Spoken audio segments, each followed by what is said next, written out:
Good morning guys, welcome to my vlog. Ito nga pala, makikibunot kami ng sibuyas ngayon. Ito yung mga kasama ko guys, so ang dami nila.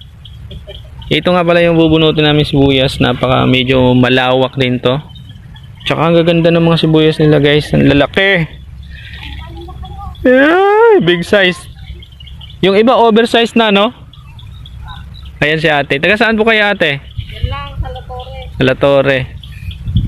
Ito guys, makikibunot ako ng sibuyas ngayon. Dito sa aming bayaw. Bayaw po namin yung may-ari nito. Bayaw ko pala. Ayan, lalaki ng sibuyas niya guys. Oh, napakaganda ng sibuyas niya ngayon. Oh. Huwag tatama si Arnold dito.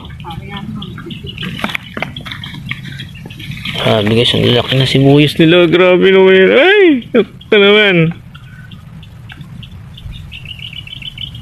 At tino nga guys, nag-umpisa na silang magbunot. Yung iba bumubunot na. Bumubunot na sila. Pakaluwang naman. Yun nga si Atinelia, napaka magilas tong magbunot ng sibuyas.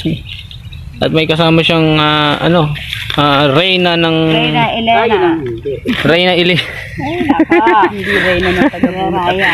Mabagal lang ako. Doon sa pagingin na.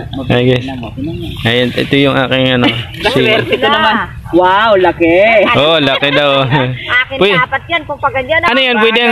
Pwede nang iuwi yan? Aba, syempre. Ayun, ang laki. Meron na ako. Meron naman. Nalaki. Hey guys, merong puting sibuyas. So, siguro na-over ba to sa gamot? O ganito talaga to? May laki talaga. Laki. Buena naman, Lisa. May puti na. Bagal ka kasi Naggagaya. Hello guys. Flex ko lang sa inyo. Ito nga pala yung may porsyentohan dito, si Bayaw Arnold. Yan guys, napakaganda ng kanyang sibuyas. So, ang tataba, ang lalaki. Nakikita nyo guys, ang gaganda ng kanyang sibuyas. Malayong malayo yung kay Ramon dito. Yung kay Ramon ay maliliit kinulang sa gamot, no? Yung sa'yo naman, no? Jackpot ka rito, Bayaw. Sana ka. So yan guys, siya yung may porsyentuhan dito sa sibuyas to. Ayun ito ay